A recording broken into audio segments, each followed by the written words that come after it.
আজকে বাজার থেকে কি কিনে আনলাম এই তো তোমাদেরকে দেখাচ্ছি।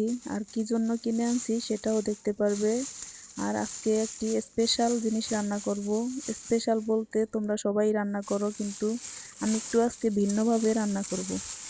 এই তো আজকে গরুর মাংস কিনে আনলাম। আর আমাদের গরুর মাংসগুলো আজকে খুব সুন্দর, একদম লাল লাল তাজা তরতাজা গরুর মাংস। রান্নার কিন্তু স্বাদই আলাদা।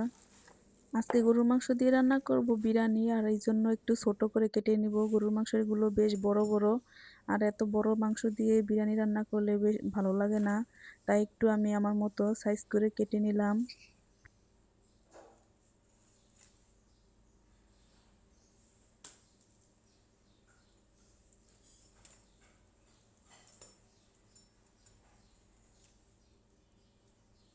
এখন আমার মাংসটা কাটা হয়ে গেছে। এখন সুন্দর করে পরিষ্কার করে ধুয়ে কিছুক্ষণ পানি ঝরিয়ে রাখবো। আর এইভাবে পানিটা ঝরিয়ে রাখতে রাখতে আমি কিছু মশলা শিলপাটায় বেটে নিব।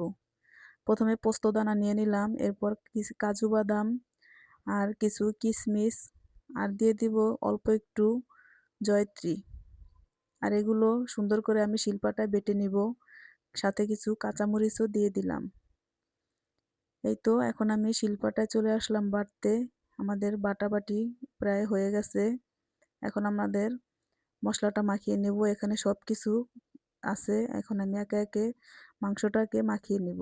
আদা রসুন দিয়ে দিলাম, স্বাদ মতো লবণ, আমাদের কিশমিশ কাজু বাদাম এগুলো বাটা দিয়ে দিলাম। এরপর দিয়ে দিব কিছু গোটা পেঁয়াজ, আর বিরিয়ানির মশলাটাও দিয়েছি, রাঁধুনির বিরিয়ানির মশলা দিয়ে এখন আমি ভালোভাবে মাখিয়ে নিব। কিছু টক দইও দিয়ে দিলাম সাথে। এখন আমি সুন্দর করে মাংসটাকে কষিয়ে নেব কিছুক্ষণ।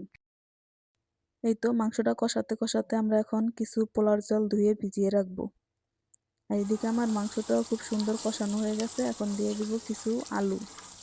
আর আলু না দিলে কিন্তু বিরিয়ানিটা একটু খেতে ভালো লাগে না আমার কাছে। তোমরা কে কীরকম করে রান্না করো জানি না, আলু দিলে আমার কাছে একটু ভালো লাগে, তাই আমি কিছুটা আলু দিয়ে দিলাম। এখন আমাদের আলুটা ভালোভাবে কষানো হয়ে গেছে। এখন দিয়ে দিব আমি সেই ভিজিয়ে রাখা পোলার চাল।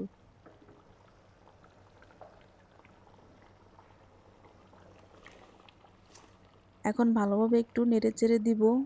চালটা দিয়ে ভালোভাবে নেড়েচেড়ে দেওয়ার পর আমরা পরিমাণ মতন পানি দিয়ে দিব। যতটুকু চাউল দিবে তো তার ডাবল পানি দেওয়া লাগে। এই তো আমি এখানে 3 কাপ চাউল দিয়েছি, আর আমি 6 কাপ পানি দিয়ে দিব। প্রথমে আমি 5 কাপ দিব, কারণ আমার একটু ঝোল আগেরই ছিল, আর যদি লাগে বলক আসার পরে দিব। এই তো এখন আমাদের পানিটা পরিমাণ মতন পানি আমি দিয়ে দিলাম।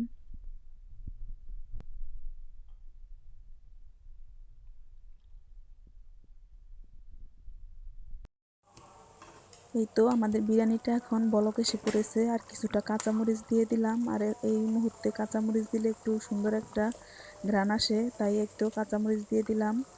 আর এখন একটু নেড়েচেড়ে চুলার জালটা একদম কমিয়ে দিব, কারণ বেশি আর সময় লাগবে না হয়ে যেতে।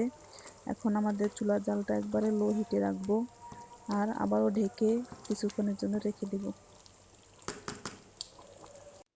এই তো আমাদের বিরিয়ানিটা এখন খুব সুন্দর মাশাআল্লাহ সিদ্ধ হয়ে গেছে। এখন একটু উল্টিয়ে পাল্টিয়ে নিব। আর আজকে আমার বিরিয়ানিটা কীরকম হয়েছে আপুরা কমেন্টে বলবে। এই তো খুব সুন্দর সিদ্ধ হয়ে গেছে। এখন একটু উল্টিয়ে পাল্টিয়ে উপর দিয়ে ঘি দিয়ে দিব। তোমরা যদি চাও তাহলে নাও দিতে পারো, কারণ সবাই তো ঘি পছন্দ করো না। এই তো আমার কাছে ভালো লাগে, তাই আমি একটু উপরে একটু ঘি দিয়ে দিলাম। আর এভাবে ঘি দিলে আমার কাছে খেতে খুবই ভালো লাগে। তোমরা চাইলে নাও দিতে পারো। আর আজকে আমার বিরিয়ানিটা কীরকম হয়েছে আপুরা কমেন্টে বলবে। ধন্যবাদ সবাইকে। সবাই ভালো থেকো, সুস্থ থেকো।